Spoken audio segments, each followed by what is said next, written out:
Hey man, are you DTF? I am definitely DTF. Yeah, Ooh, I'm that's one of my DTF. aliases. I'm DTF. DTF. I believe that, Dick. Looking at your content, believe that. You gotta, yeah. Believe it or not, DTF here, that actually stands for the Dangerous Trucking Federation, and Oh, it's we'll my get into that. We'll get my into that. social media business. It's my sole proprietorship. All right, I'm gonna play this music.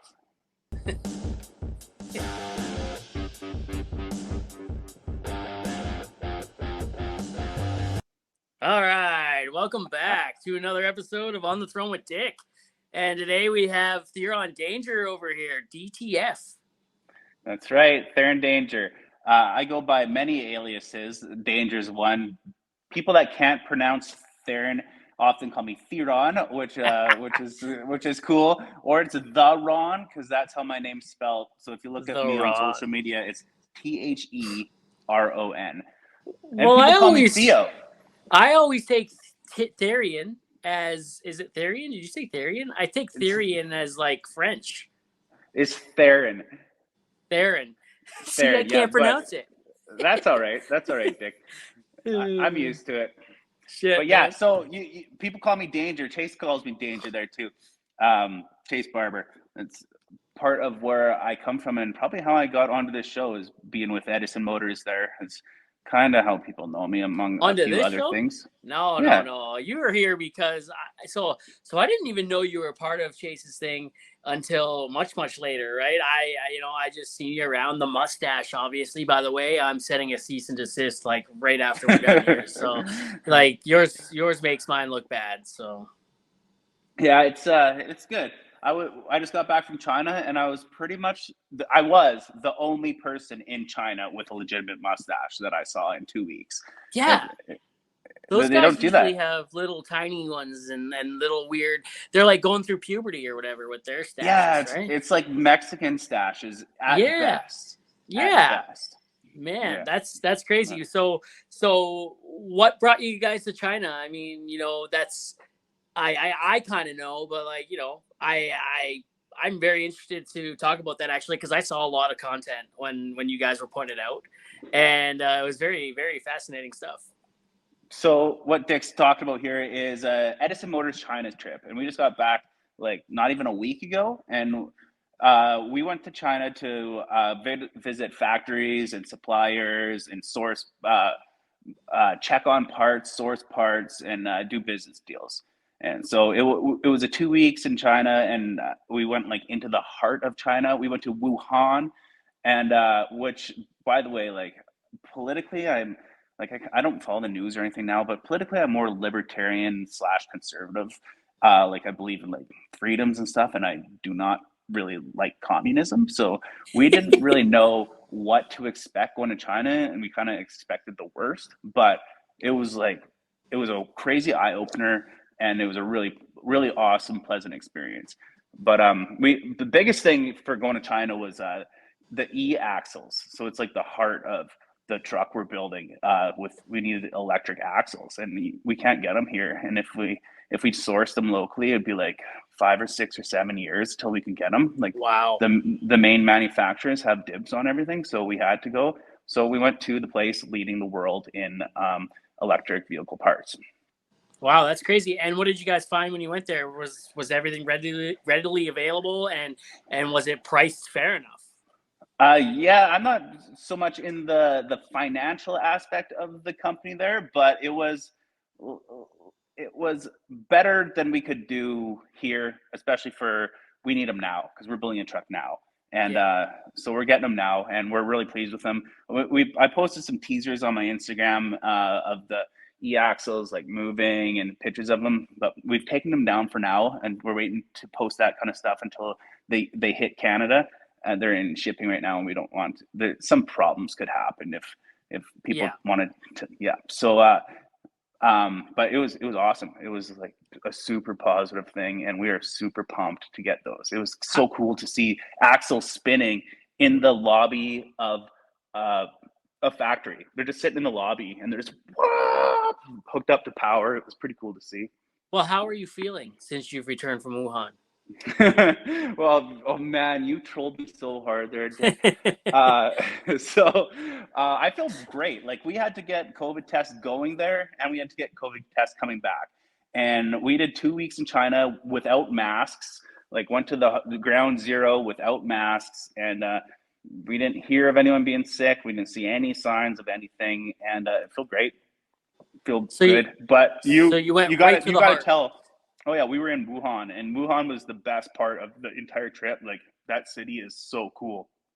It's everything the media tells us about that. It was just the opposite. Like we were just expecting the worst, and we saw the best. Like there's Ferraris and Lamborghinis ripping down the streets. Like the buildings, it's just skyscrapers as far as you can see, and like this wicked like light lasers on the buildings. Like they're all done up in lights, and like it's all coordinated, choreographed.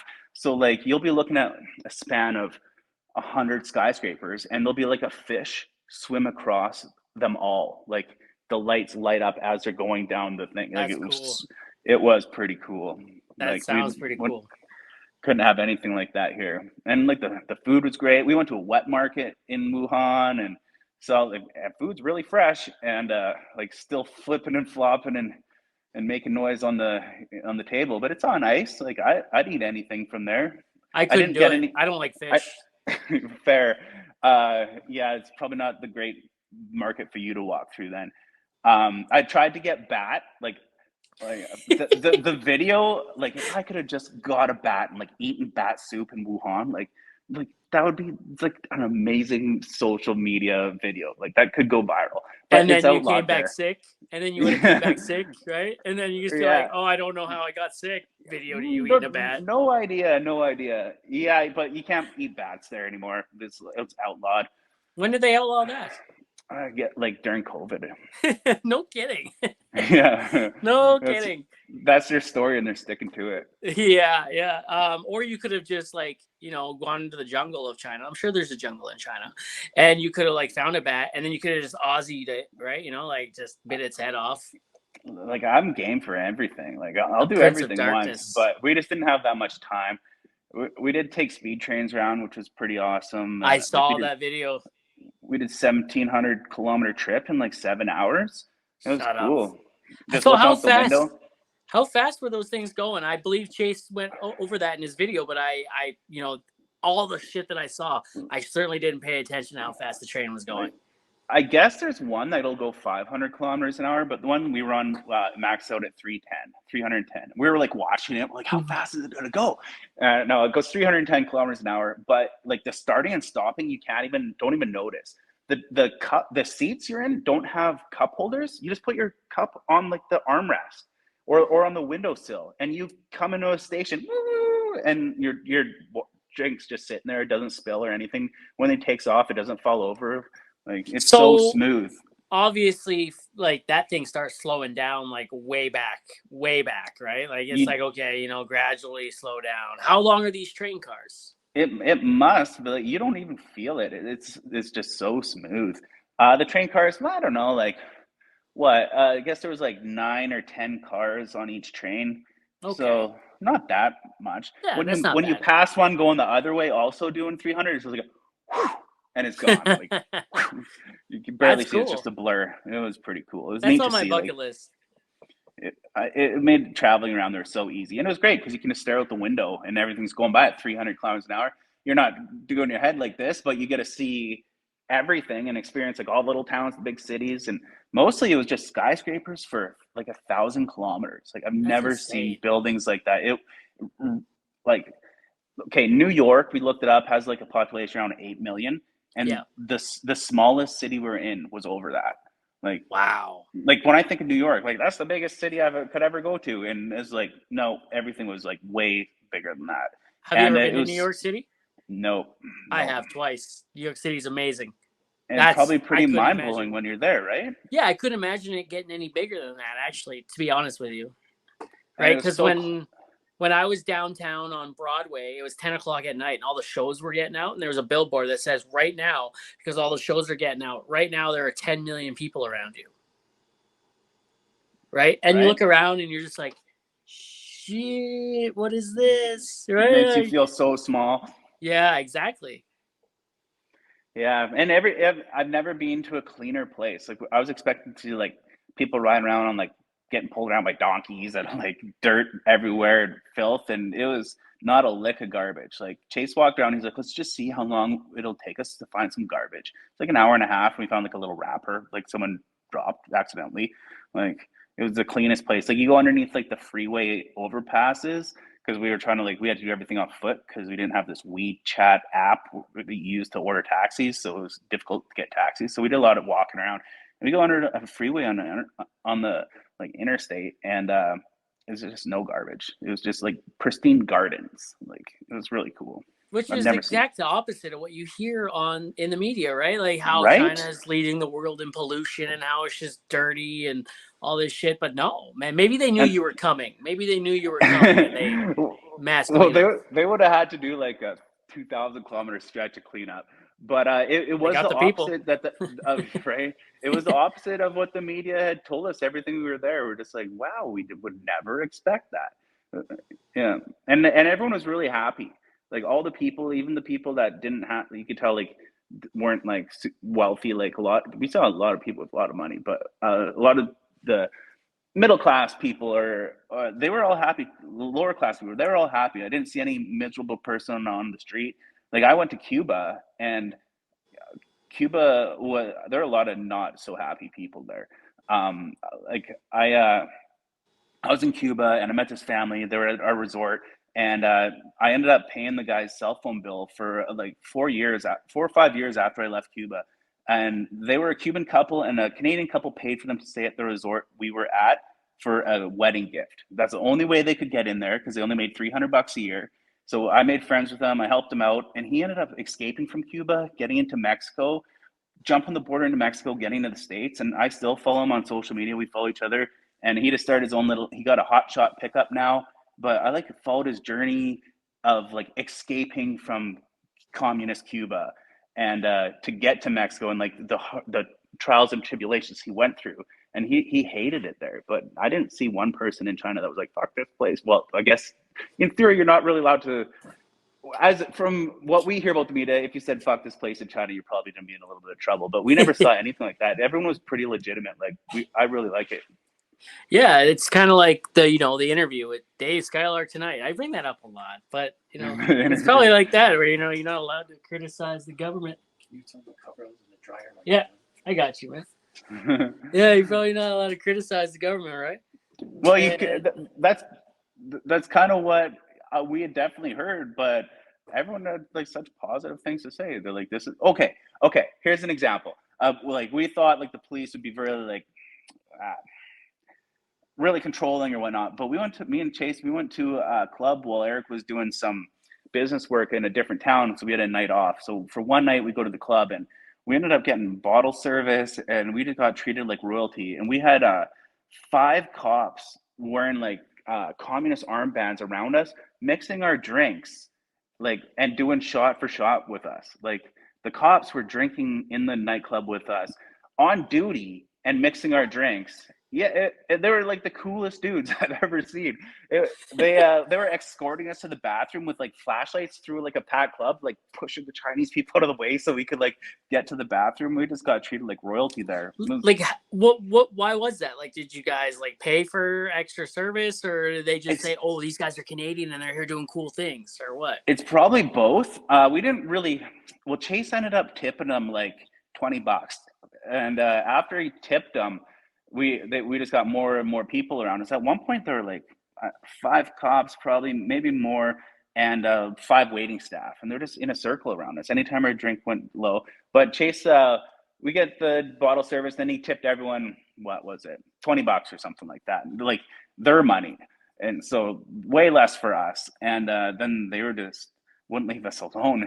It was kind of almost like we both have fiancés. We're well behaved, but nobody could come talk to us. Our fiancés could sleep easy because if a girl tried to come talk to us, they couldn't get within 10 feet of us. Like the Really? cops would be like, no, yeah. It was really a different experience. And then they're following us to the back. This kind of got a little weird. At first, we were like, whoa, this is so cool, like whatever. But then you couldn't go to the bathroom by yourself. They'd one of them would push people out of the way so you could go to the bathroom. Another one's pushing you on the back to get to the bathroom, and then they'd stand there and guard you while you peed. Like And in the bathroom with you, like while in the you're peeing, they bathroom, were like back to back. Like, they were standing about 4 feet behind you while you peed, damn, watching. were they short?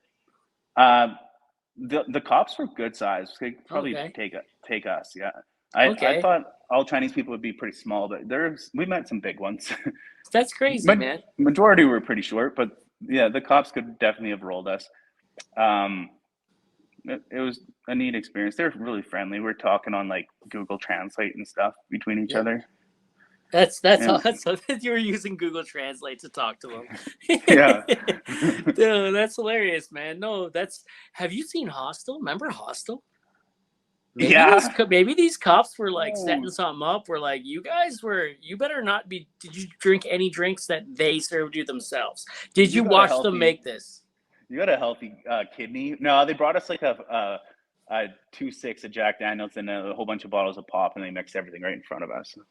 Ooh. And because they wouldn't leave us alone, like at first it was really cool, and then we were like, this is a little bit over protective right now. So I'm like, well, if they're gonna stand here, let's get them drunk. So every time we got a drink, we'd make them drink it too, and then so they probably had a good buzz by the time we left. That's for sure. Okay, this is where you should have been like all super bad and got them to take you out back and learn how to shoot.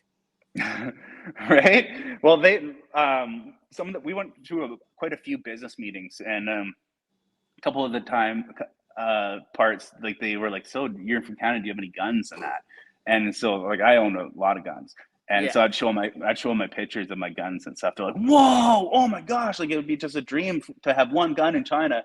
So the cops probably wouldn't let you touch or handle or show you their guns. They're pretty strict about that there, but they sure love the pictures of mine. Like I got Oh, you I got showed them. a good Okay. collection. Oh yeah, I got a good collection. That's pretty cool, man. So did you go? What is Beijing or Shanghai? Is that the cap? Which one's the capital? Beijing, right? We weren't in the capital. We didn't go to Shanghai or Beijing, but we did Hong Kong, which was where we flew into, and it's kind of like a separate Yeah. from China. It's their own thing. You actually have to clear Well, cut. well, it's not, but it is, but it's Yeah, not. yeah. You have to clear a different customs to get from Hong Kong into actual China. Yeah. Like they're very separated. And then we went from there. We went to what? We went to Shantou. We went to Wuhan. We went to Luoyang. We went to Shenzhen. We went to. I think that might be it. So they're all big cities. Ones I really hadn't heard of before, but they were all huge and a Did really good time. Did you see any wild pandas? No, no wild pandas. No, We that'd did be so cool. we did kind of have one moment that was kind of like from the interview. We went to an amusement park, Chase and I, and we were the only people there. And we're in a city. We're in the city of like 12 million people, and we were the only people there. And we're like, what the fuck is going on here? This is wild. And we had like a lady that came and let us do a ride. And then she's like the conductor of the ride or whatever. And then after, she walks us to the next ride. And then after that, she walks us to the next ride. So we had our own like tour guide ride operator that just brought us to each of the rides. And like there's like roller coasters, like Damn. those chairs that swing around. Like I don't know if everyone in China just works during the day, but we timed it right. And right now in China, there's no tourism allowed. It's strictly business. So we had to get in Really? on we got in on business visas, which was like a real it was a pain in the butt to get. Like Chase had to drive to Vancouver 3 times to go to the office, and we had to get like invitation letters, and we had to like tell the hotels we were staying at, and like kind of give them our itinerary. So we were actually like all the places we went to, people said we're the first white people they've seen in over 3 years. So Wow. we were like movie stars. Everywhere we went out, we had people coming and asking us to take Oh, pictures with us. is COVID's the reason why there's no tourism, right? It's just Yeah, business.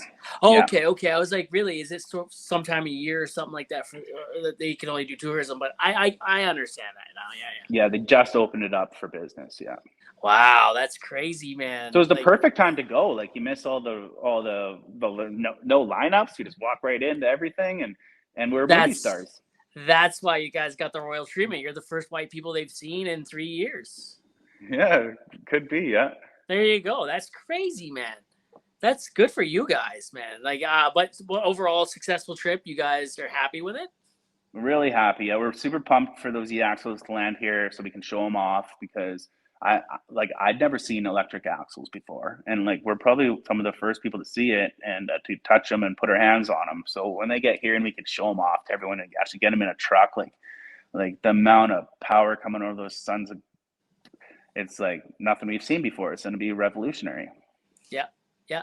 You got to forgive me once in a while I look around. I'm in the shop right now because this is the only place where there's Wi-Fi around here. I've used all my data. I have 3 days left until it resets. So, yeah. No problem. So man, that's China, dude. Like, I have so many. I don't even know where what else to start. There's so much there. I was on Blue Collar the other day, and we talked about a couple myths that we dispelled. But I'll tell you now here. Okay, we had heard that Winnie the Pooh was banned in China because Winnie the Pooh looks. If you Google Winnie the Pooh and the leader of China, they're like spitting image. Like one's just a cartoon, and so we heard that the guy is like so self. I don't know. He just banned Winnie the Pooh because it looks the same, and that's like a huge rumor that was going on, but it's not true. We at that amusement park, we went on Winnie the Pooh ride, and that I like Google dive deeper, and I guess he did like block some images from the internet that when they were making fun of him and stuff. But Winnie the Pooh's not banned in China. Another huge one was that we heard like forever the one child policy, like you're only allowed one child in China for many years. And so we're like, well, what happens if you have two? Like, that'd be like a crazy human rights thing, right? Yeah. Like they throw them in the mountains. Throw them in the mountains, make you get an abortion, give them away to like I don't know, adoption or something. But it's not true at all. So what it is that if you have a government position, you're only supposed to have one kid. And if you do have two kids, you just don't get a promotion anymore. You can get your salary like cut down a little bit. They do things to make it so you would not want to have two kids because you're supposed to be setting an example. But that's only in a government position. Anyone else just lifted have, that, right? Yeah, and they did. Anyone else can have more than one kid. Like, and not everyone in China works for the government. Government, like, there's actually not that many government jobs. Everyone wants them, and they're hard to get. Good pensions and stuff like that. So there was no like human rights thing. It was just they're like, we have too many people. Like, let's set an example. If you're unable to set an example, well, maybe you don't get a higher position where you should be setting an example. So that was like, whoa, I didn't know that. That's a little helpful. I thought that was like, countrywide, everybody, if you were the garbage man, teacher, government, that's crazy. I did not know that. Wow. Yeah, no, we didn't either. And we went to some like business meetings and like we show pictures of our families and everyone had a bunch of kids. I was like, how do you have like a bunch of kids that are like between 10 and 25 years old? Like you went through that stage. I'm like, oh no, man, you got it all wrong. And yeah. And we thought like being in a communist country, you'd have to like pay a ton of tax. Like you'd pay like 50% of your wage in tax and stuff like that.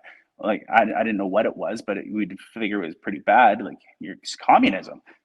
No, they pay less tax than us. Their businesses are at top rate of 18%, and most of their their lower incomes were less than us also. So they were honey dicking you.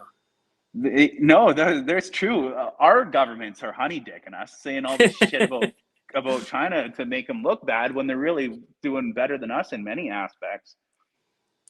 Fuck, man, that's crazy.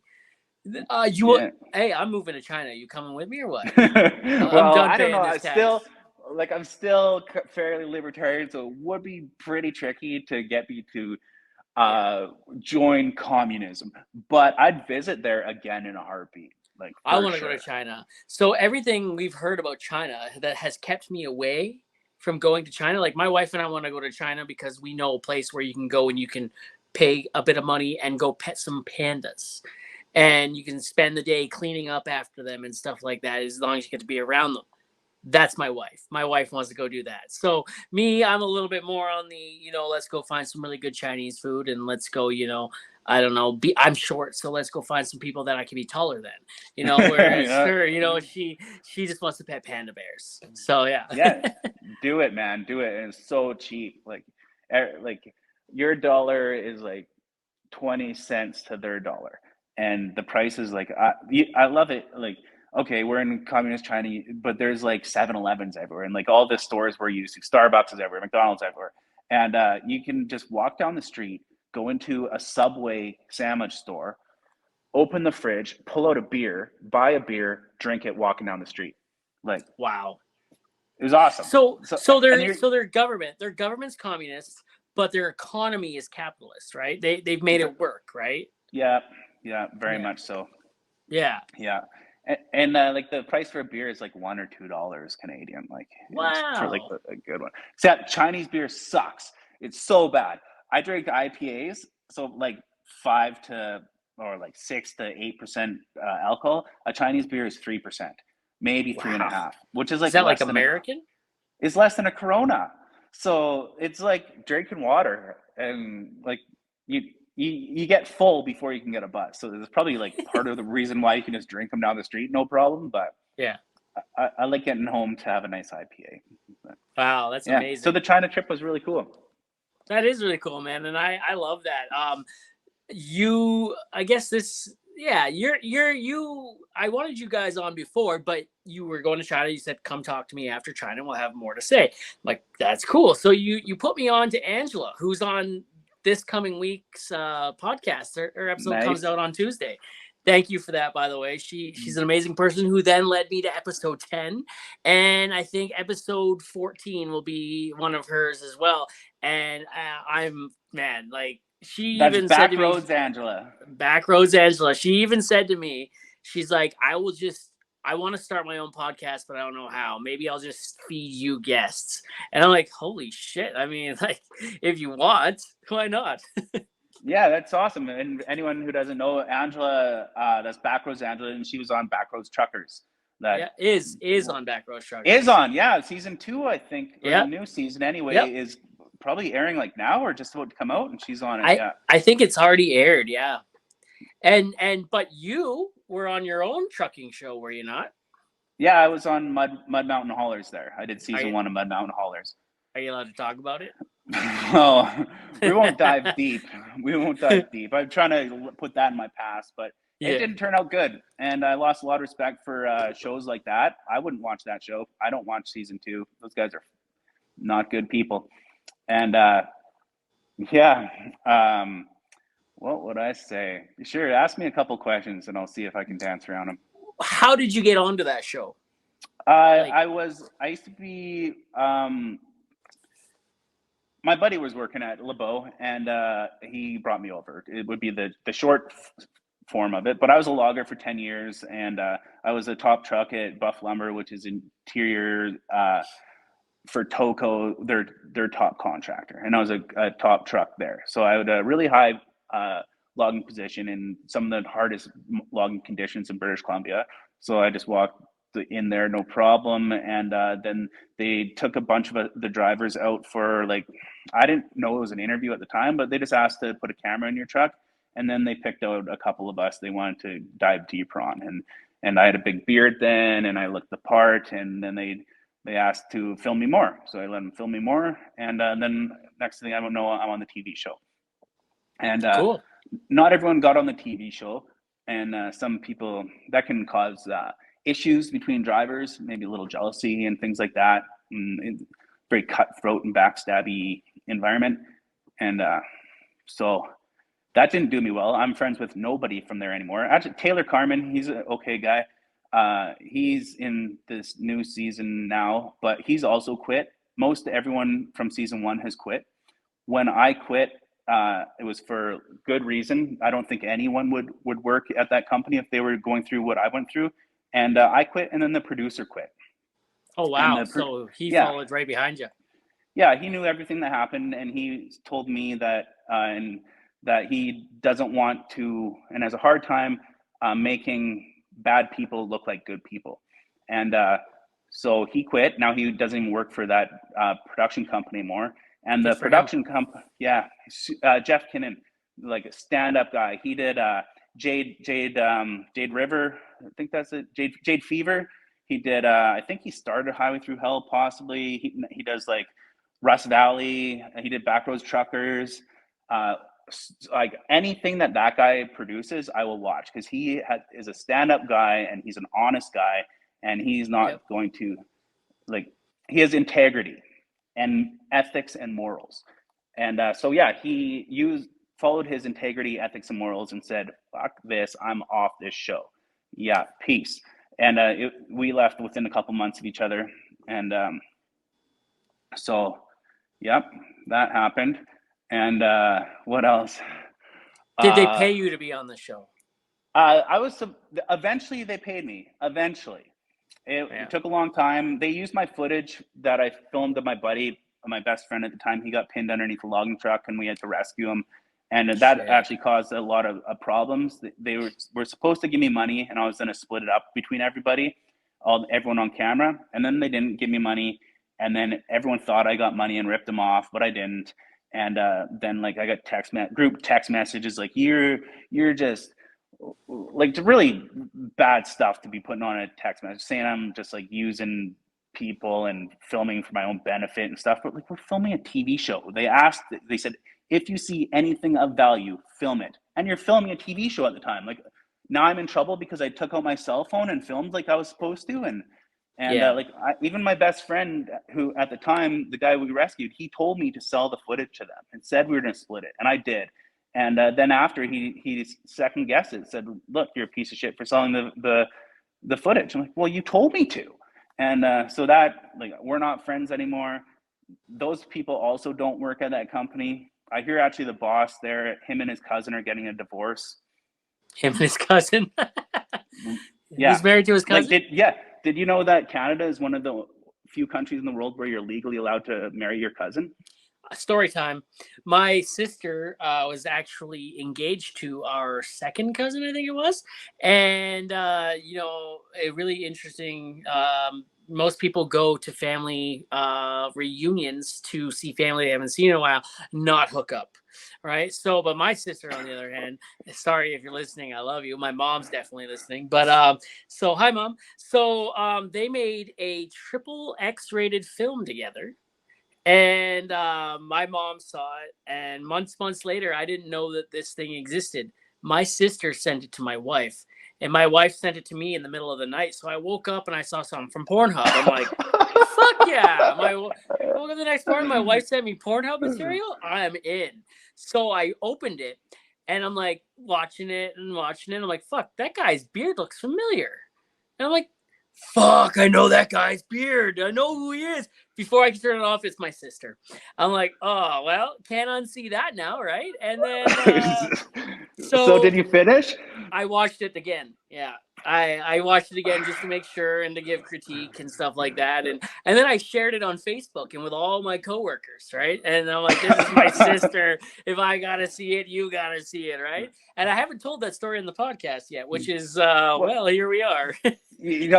Like second cousin. Okay, I'm not condoning anything like that, but second cousin's a little bit more removed. If it Yeah. like, yeah, like I think you can have kids and they'd be just fine. But I don't know, like I don't know about those other kids that I've met there. Yeah, but okay, so let's move on from that part. But yeah, guys, that's not. I'm not kidding. Like, if you want something That's to fucked. jab at that. Yeah. So okay, the mechanics. Like, I had a steering tire that was separated. Like, I posted pictures of it. It's just like steering tire and down to cords, and the cords are all busted up. And they told me to drive that loaded logging truck another 300 kilometers from Kamloops to Armstrong and back to deliver my load of logs. They wouldn't let me get a call out. Like you buy all the shiny equipment, like black, paint everything black, make it look nice, but then you can't get a call out for a steering tire, and you want a driver to drive 300 kilometers with a tire that's about to blow up. Like, it's my driver's side steer. I would go straight into oncoming traffic. Like, That's you think fucked. that putting some lights on a C500 Kenworth is more important than the safety of the people's families driving down the road? So Yeah. that was one of the main things. Not one of the main things. That was one of the contributing factors to why I left. I'm like, sure, it's cool that I'm on a TV show, but like I have ethics and morals and boundaries too, and I'm not going to get bullied, and I'm not going to put other people's lives at danger because you can't hire a tire call out. I've heard that about a lot of TV shows, actually. You know, from other people who've been on them. It sounds cool, but really, it's fucking not. Yeah, It's cool to be like, hey, look, I'm on this TV show. You see me on your TV, but what's happening behind the scenes, what you don't see, is people being treated like third-class citizens. Yeah, and like under the guise of, well, we're giving you the opportunity to work here, and like they paid horrible. I made $32 an hour there. The going rate for a logger is 42 starting, like $10 an hour less to work there. Like to drive a cool spec truck. Not worth being on a TV show for $10 an hour less. No. So yeah, so that's in the past, and I try not to dwell on that anymore. And but a cool part is that I have been back. I'm not allowed to talk about it, so I can't really get into details. But I was kind of behind the scenes a bit, holding the camera a couple times, and like there was another pilot shot for a really cool possible TV show that has now been pitched, and it's like not picked up yet, but there's a good chance there's gonna be a really cool show coming out in the next couple of years with some content you guys are gonna love, with a producer who has morals, ethics, and integrity, and I will stand behind them. Yeah, that's amazing. Where did you go after that? Like, we went from that. That's in the past now. So where did you go next?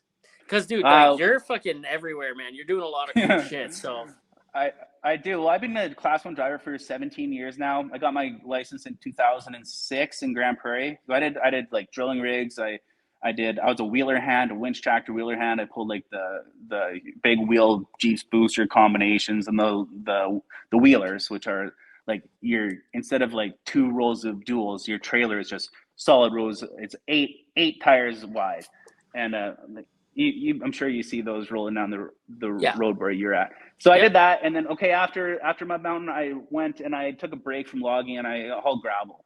And I hauled gravel, I hauled groceries. I bounced around to like 3 jobs in the last little bit. And then I got back in a logging truck and I ate shit and almost died. Fucking rolled it right through a power pole. I went down a hill and it was just a sheet of ice and I had just no brakes and my truck just kept going faster and faster and faster and I just watched it happen. And it was like right after we took our chains off too. Like I had my chains on and then we get to the chain off area and I rolled it right through a power pole, and I'm lucky to live. So then I took a break from logging again. Now that was just like a year ago that happened. And now for the last while, I've been hauling gold ore, which is a pretty sweet job. That sounds pretty cool. Yeah, it's super easy. It pays really good, pays as well as logging does. And I haul 3 chips a day into Kamloops to New Gold. It's from a different gold mine in the area near Merritt. Well, that's good that you're not hauling logs anymore because you don't seem like a guy that's arrogant, self-centered, and thinks they own the road. So good for you. Thank you. And fucking it's great loggers. Because I drive right across, like part of it's on the highway through hell on the Coquihalla. So there's always carnage from like Kamloops to Merritt is really bad stretch. And so that's where I have my biggest following on TikTok, and then I'm on Instagram and YouTube. But I do like I have worked with the people from Highway Through Hell. I've had the camera guys here, and they like capitalize on the crashes. So I'm like, how can I show off these crashes also in a way that is a little more respectful? Because like I just said, I crashed a truck within the last year and almost died. It happens. Like I'm not above that. Yeah. But when you see it all the time, people want to see that kind of stuff. So how can I show it off? So I started making videos where it's like almost like a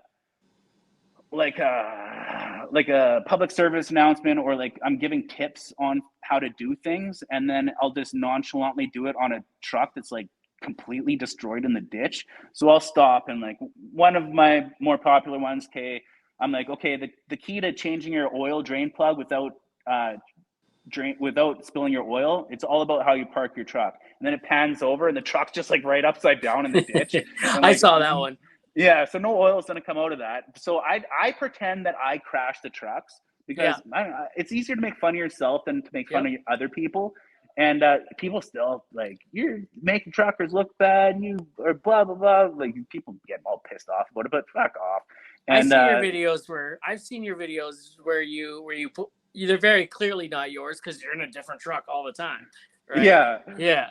Yeah, people are like, man, how do you crash so many trucks all the time? Like, you must work at so many companies. How do people still hire you? I'm like, well, I'm actually just like trying out for my driver's license right now, and like, I just play along with it. I'm like, I'm a horrible driver, but I make fun of myself with it, and I got to show off videos there. But like, some of them get some pretty good view counts, and then I get to have fun too, and I get to see lots of carnage. And instead of just showing a picture, look, man, there's some idiot in the ditch. And I go, I'm an idiot, and I hit the ditch, and it It happens. happens.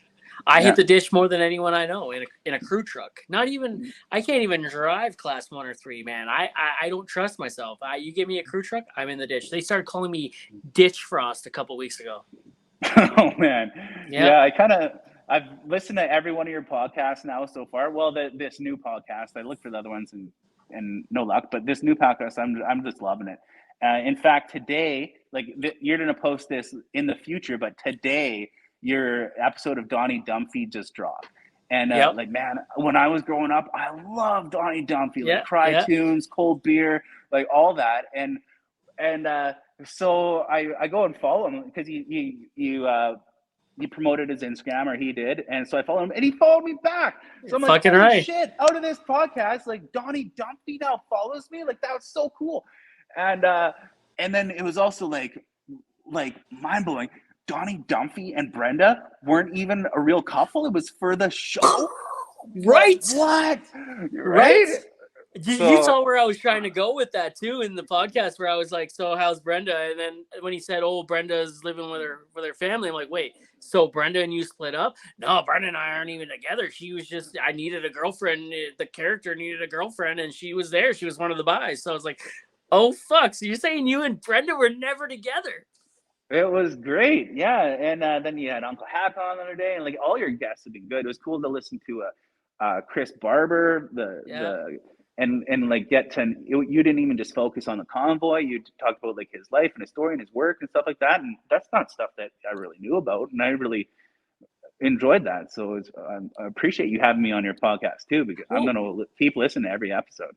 Well, I had Chris Barber on. I met Chris Barber last spring and at a barbecue, and he was actually on the mini rendition of On the Throne with Dick that I have on my main TikTok account, where I interview people on the shitter. And he was in an outhouse, a porta potty, and so I went there and I met Chris, and there's so much more when you're watching him and you're talking to him, and then you see the convoy. There's different sides to him, right? And the guy's so smart. And a good old farm boy from Saskatchewan, and he just wants to work. He's a blue collar guy and his family, man. There's so much more to him than the convoy. And that's what I wanted to get. I wanted to get to the other side of the convoy, Chris, right? And then work our way to the meat and the potatoes to Chris's convoy adventure. And we got there. And we didn't even stay there that long. We touched on it and we moved on, right? And No, you didn't. yeah. You did really well, and I didn't. I knew I was listening to Chris Barber, but I didn't really follow. Like, I don't follow the news. I don't follow the media. Like, I'm despise them, and so I didn't really know Chris Barber's name. I've seen that big red truck before. Like, it's around Kamloops all the time. I didn't know that was his truck, and you didn't really say who he was in the interview. So I'm only halfway through the interview deep, and I'm like, man, this guy's pretty cool. I like this guy. And then you're like, oh, and you led the convoy type thing. I'm like, what? That's the guy? Like, I didn't even connect the dots until near the end. Yeah. No, so you did well. Chris is a solid guy, man, and thanks. I appreciate that. I'm having a lot of fun with the podcast. I'm like you said, you tried to look for the other one. The other one no longer exists. We kind of went our own separate ways. So we're here now, and that first one kind of ignited something in me, right? Like I enjoy it. I like to talk, and I like to get to know people and peel back the layers, right? And so it had to keep going. I had to keep this going. When that one didn't go, I gave it a few months. Took a break. That it kind of bummed me out a little bit. So I stopped listening to podcasts for a bit too. Right. And I didn't want nothing to do. I wanted to take a break from podcasting altogether, just listening, making, so I knew I wanted to do it again. So I didn't want to rush it out. I didn't want to do it just for the sake of having a podcast. So, I waited, I planned a little better. I didn't have a name. And then I'm like, man, what better than On the Throne? Right. That's my thing on my main TikTok page. It's kind of what I've been known for, my main TikTok page. So like On the Throne, On the Throne with Dick. Except for I don't put Dick in the title because hard pressed to find new viewers when it says with Dick or anything with Dick, right? Because you know what I mean. So I just put On Yeah. the Throne, right? Yeah. And yeah, It's suiting. Very suiting. Yeah. yeah, and we actually have a really interesting episode that it's not, it hasn't been recorded yet. We're planning it. We're actually going to be on the throne. We're going to take it on the throne. So it's going to be, we're the other guy and I we're doing some planning. So yeah. That's not, well, before we started recording tonight, I was kind of running around my house trying to figure out where I was going to sit. I'm like, it would be funny if I just like sat on the toilet because I know you'd appreciate that. And I'm like, oh, I don't think the acoustics in here are going to be good. Like, it might have an echo, so I didn't do it. And now I have to have my earbuds in, so I hope that that doesn't screw up your audio too. I know sometimes it does, but yeah, we'll see. I look forward to listening to it. I look forward to it too, man. So, you were talking about your socials. Like, where can everyone find you, just in case from here on out people decide to drop off or whatever? It's too. I don't know. Where can we find you on social media? I'll pump those. I'm Theron Danger, and it's Theron. the Ron, Theron Danger, and that's across all of them. Sometimes there's an underscore, but you can just do Theron Danger without the underscore, and it'll pop up. But I'm on YouTube, Instagram, and TikTok are the main ones. My TikTok, my Theron Danger on TikTok, it's got a good following. It's like 145,000, but it's just like shadow banned. Like I had to give it up, so it just kind of sits there. I got some good content posted on there, but if I can post a video on my DTF, that's my other one on TikTok, DTF, and it'll get, I don't know, 500,000, a million views. I can put the same video on my Theron Danger, and it's gonna get like 5,000 views. It's frustrating. And then my probably one I'm most proud of is my YouTube, and like you kind of, everything has its own little thing. Like Instagram, lots of pictures and maybe your daily story. And YouTube, you can do longer content. And I just started doing my reels on there too, repurposing my reels. But my Instagram, my YouTube's now at 21 or 22,000. So good for you, man, it took me years to get my first 1,000, like years, literally years. And now I'm a year in and only have 550 subscribers on YouTube. Right. It took me years, and then all of a sudden it was just boom. So that's because it was the hardest to get. And like you have good content and your content blows up elsewhere, it's just not blowing up on YouTube yet. So that's the one I'm more proud of, having 20,000 on YouTube than 145 on TikTok. Yeah. I'm proud of my 31,000 on Instagram, my almost 15,000 on Facebook, and then between two TikTok accounts, I guess I'm at I'm almost at 90,000, I guess. Nice, yeah. You're up there. I'm having a lot of fun, and podcast wise and stuff like that. Hopefully, that draws a new crowd, and so there's that. We're having a good time. Yep. So you can follow me there, Theron Danger, and. Or DTF. DTF is the funny stuff. You want that right there. And that's all it's mostly when I find a wrecked vehicle, and then I do like somehow to spin it off. And maybe I'll do the Clapperton roll. That's another thing that I'm a little known for. Okay, the Clapperton roll is a brake check above merit, and it's signed. It says no sleeping, 15 minutes max parking, and it's got like very limited space. And all these guys, even though Merritt's at the bottom of the hill, you can park hundreds of trucks there. There's places 5 minutes, 15 minutes behind, you can park there too. These guys insist on sleeping there, and then you can't stop and do your brake check. It's often backed up all the way to the highway, and then people just drive by. And like, you need to do your brake checks. A lot of you don't find something every time, but that's where you do your load securement, your walk around, and your check. And 1 out of 1,000 times, you might find something. And so, because these guys can't plan their trips, we can't use the brake check. And if you're like an oversized load, those guys travel at nighttime, and those guys are oversized, overweight. Those guys are the ones you need to be doing your checks. It's the most important. It's right at the top of the hill. So they sleep there. So what we're doing is called the Clapperton roll, #Clapperton roll. And we just drive through there and lay on the horn and wake everybody up. And it's actually been working. Like way fewer truck drivers are sleeping there. I've had some encounters. Some guy got out in his underwear and punched the side of my truck when I was going through. TikTok took it down for a bit because it looked like I don't know why, but probably manning on his underwear and then punching my truck. So, it's self-explanatory. But and then I had some guy chase me down, some Frito-Lay's driver chased me down and tried to run me off the road. And but it's great. Like I wasn't mad. I'm laughing. I'm filming. I'm like, you're gonna give me such good content, you fucking idiot. And like you're just supporting the cause. But my Clapperton Rolls got over 5 million views on TikTok now, like Yeah. between the different videos. And there's a bunch of people doing it. Like if you do it, I generally will, if you tag me, I'll send you a hat, a DTF hat. Like, and actually super clean right now. They got 3 bottles of super clean to give away for the next for me to give away for the next people that do it too. They just want me to give it away. So I'm just being like, yeah, I'll give it away if you do the Clapperton roll. So if anyone goes through the Clapperton break check, post the video, tag me, and I'll send you either a hat or a bottle of super clean. And we just make it so you're not gonna want to sleep there. And I get it, like don't wake drivers. You don't want sleepy drivers on the road and stuff. Well, there's options. There's Yep. options before it and there's options after it. You don't have to sleep there and negatively affect other drivers' safety. So, Absolutely. fuck you. Absolutely. I love that Chase stood behind you on it too when that person complained. I love that. Yeah, at Edison Motors, I've had 2 email complaints now. It's hilarious. Someone complained to Chase, and Chase has actually done like he fully supports Clapperton Roll. He's like got a little bit behind the scenes on it, and he's got to watch his image and what he's allowed to do because he's the CEO of a truck manufacturing company and that, Yeah. and like things can go south. But he did like a 10-minute explanation of why it's a people shouldn't be parking there and stuff. But someone emailed Chase and it's like, hey, one of your employees is posting this to his social media, basically reprimand me, fire me type of thing. And Chase like spun it around, did like a video, like posted their email, like his response email, like basically like go fuck off type of thing. And it was great. And it like Chase's video got like, I don't know what it's at, somewhere over 500,000 views.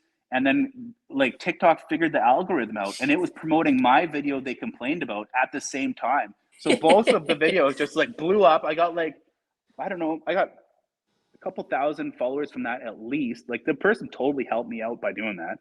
And then just the other day, just the other day or like a couple weeks ago, someone wrote an email to Heavy Haulin' Fool. And Heavy Haulin' Fool is like one of the America's top followed truck drivers. Now he's a haul truck driver. But because he's part of Edison Motors and he's on the website, they emailed him about me. So it's hilarious that one of the top followed influencer truck drivers in the States gets an email about me. I'm like so flattered. Like, oh my God, you emailed him about me? Like I still look up to the guy. Like I aspire to have his put videos out like him and to have his following. And so for him to get a complaint about me and we just spun it around again. We're like, yeah, I love that guy. Yeah, we just spun around and I got a whole bunch of more views and followers from it, and it was hilarious. Heavy Haulin' Fool, we did the at the Brigade Days. It's this festival in Hope. We did the truck reveal for the diesel electric long truck we built last year. Carl is its name. So it was like the debut. So Heavy Haulin' Fool flew up from the States. We had some guys fly in from Europe, Scotland and the UK. Flat Out Flat Broke Sandy, and then Nathan Remington. And so we had like a star-studded cast of influencers, and like it's like this big thing. It's like the truck parade and Heavy Haulin' Fool the night before, and Jordan Wiley was there too. He from Blue Collar Interviews. Like Jordan and Heavy Haulin' Fool were sharing a room. I went over to their hotel room for a couple of drinks, and like I've seen Heavy Haulin' Fool do TikToks about how he mixes his drinks. He's like, oh yeah, like 4 fingers and a splash of Coke, and like I forgot, and so I'm like, oh, this is so cool. I'm like, got an opportunity to hang out with Heavy Haulin' Fool and like get to know him and stuff. So he mixes me a drink. Then he mixes me another drink. And then the bottle's gone. And then the next day, I'm so sick, like ill. And it's during the parade. So he actually completely drank me under the table. And I'm filming the parade. Like I'm driving around this not a Go-Kart downtown Hope. And I puked in the middle of the parade, like driving the Go-Kart, like down. Everyone's like coming by and like barf my guts out right off the side of the not Go-Kart. Had to go down an alley, and then like I had to go puke like 2 more times during the parade. Like Heavy Haulin' Fool drank me under the table to the point of me being violently ill. And I'm like, that is so awful to do. Like I'm trying to like put footage together here. But then at the same time, like, what a good story that is. Like, this Fuck guy yeah. I look up to so much on social media drank me under the table. Like, that's a proud thing. Like, I but yeah. actually gonna have Teddy on here soon. I've talked to him about it a couple times. Oh, about him drinking me under the table, No, no, or no, or having about. him on the podcast. Oh yeah, yeah, yeah. Yeah, He's a good interview. Yeah, yeah, you'll have to Teddy's the mention. man. You'll have to mention him drinking me on the table. I would Oh, like I to will. love to hear him I razz will. me. I definitely Yeah, will. like So, he's got a good 100 pounds on me at least, oh, he's a big and boy. he's a big boy. But I make no excuses. Yeah, I usually drink beer. And he was doing the Crown Royal and mixing them heavy hauling fool style. So, tell everyone about the not a go-kart, because let's talk about that for a minute. Oh, the Not a Go-Kart is awesome. So Edison Motors built this. It's a mobility scooter, and by definition, to be a mobility scooter, you have to be under 200, and I don't know, it's like 220 pounds or something like that. You have to be electric, and you have to go under 30 kilometers an hour, and then you're classified as a electric wheelchair, is what it is. And it doesn't matter what it looks like. It doesn't matter what wheelbase it has, how long it is, how wide it is, how high your seat is off the ground. That doesn't matter. So it can look like anything. So it's a go-kart. It's not a go-kart, but it's not a go-kart, if you can see my winking. And so you're in the same regulation as a electric wheelchair. Like, you can just drive it, and like, you can drive it downtown. You can drive it down the sidewalk. If we have learned, you're not really allowed to drive it down the street if there's a sidewalk. You can drive how'd it down the you street, but how'd there you has learn to be a that? sidewalk. Well, I have been in a little bit of trouble over it. I have one video on my on my Theron Danger TikTok. It's worth checking out. It's one of my pinned ones, and I got caught by the cops, and they pulled me over with 3 or 4 or 5 cop cars. I forget it might be 5 cop cars, and it was definitely 5 police. And they pulled me over down. Oh, I'm gonna have to plug my phone in. They pulled me over downtown Kamloops, and like, because I went down and did the mailing for Edison Motors, and then I just see some guy driving a go-kart down the road. But I crossed it on the lane of traffic, which was a no-no. I should have crossed it on the sidewalk. But then they're like, "You're driving." I got breathalyzed. I passed my breathalyzer, and then they're like, "No, dude, that is a go-kart." I'm like, "No, it isn't. It is a mobility scooter." And so I like told them the regulations and that, and then I got in a fight with the cops, and they're like asking me what my disability is, like proof of my disability, which that's like, you're not allowed to do that. They're not allowed to do that. And so they broke a bunch of rules, and they were like, they're like, "You don't look disabled." I'm like, "Okay, well, you know what? You don't have to look disabled to be disabled. There's lots of things. You can have arthritis as a disability. You can have like, there are many disabilities that you do not look disabled. And just because someone who's like a paraplegic can't get into that chair doesn't not make it a mobility scooter, because Yeah. there are many types of disabilities." So they looked really bad, and I was in the right. They could not find me anything, although they wanted to, and and I they left me alone after that. 2 days later, I was back. I dressed up as Mario, like with the mustache and everything. It was near Halloween, so like all the cameras, like it went. People took pictures of me as they were driving by, and like, so it was on social media before I knew it, and then so everyone in Kamloops knew, and then a couple days later, I'm like, well, I'm not gonna just back down. Like, they're like, "If I ever see you again, we're pulling you over again." I'm like, "Okay, well, good, give me more content. I'm a video creator." And so I'm armed with my camera, and so I dressed up as Mario, and I don't know what it was, but it was like, maybe like, it was, I don't know what it was, but I saw so many cops the next time I went out, and I was dressed as Mario. They're laughing, like most of them had like really good responses to it. Like, they're like, "Oh, right on, Mario." And most of the cops are cool, but the guys that I dealt with in that one video, they were just like the not cool cops. The And not cool so cops. yeah, so I'm sure because it went somewhat viral, like 2.5 million views, that obviously the Kamloops RCMP probably got a talking to it. I'm sure they might have had like in their morning meeting be like, "Hey, look, we need to approach these not a go-karts a little differently when you see them." I assume, and so everyone's cool with me now. Like, I see the cops. I didn't stop driving it. I still drive it. In fact, like right now, I just lent it to Dale. Dale. I don't know his last name. It starts with a K. He's the little person on Backroads Truckers. He's out in Barrier. So now he's got it, and he can actually use it. Like, he needs a mobility scooter, so I'm not using it now. So I lent it to him, but I'll get it back in the summer, and I'll continue. It's great. Like, I go down to the farmers market in Kamloops. I live in Sahali. Like, I can drive it up to the pub, like on the rocks for chicken wings, and it's pretty fun. It's pretty cool. Okay, so that was one experience with the cops, but I have another video posted, and we were in Hope driving it around, like I said I did at the Brigade Days parade, and there was the Hope RCMP are so freaking cool. The cop, Staff Sergeant Fat Fingers. Fat fingers. Yeah, that's his. He came, give me his business card with his TikTok handle. It's at Fat Fingers on TikTok, and he like let us stage getting pulled over. Like, he drove behind us, hit his lights, whoop whoop, and pulled us over, like, for a TikTok video. But he was in on it, and so it looked like we got pulled over. I'm like, oh, we've only been here for 1 hour. We're already in trouble with the cops, but it was totally staged. And then he like did a photo op with us. He's like, oh yeah, you're at the barber's house, Chase Barber's. I know his whole family, and then he's like, here, if you have any problems with anyone with RCMP regarding this weekend, here's my card. Just call me, and like, I'm gonna make sure you guys aren't harassed. And like, he was so cool. I'm just gonna plug my phone in here. Yeah, but man, yeah, the Not a Go-Kart is so much fun, and it's totally legal.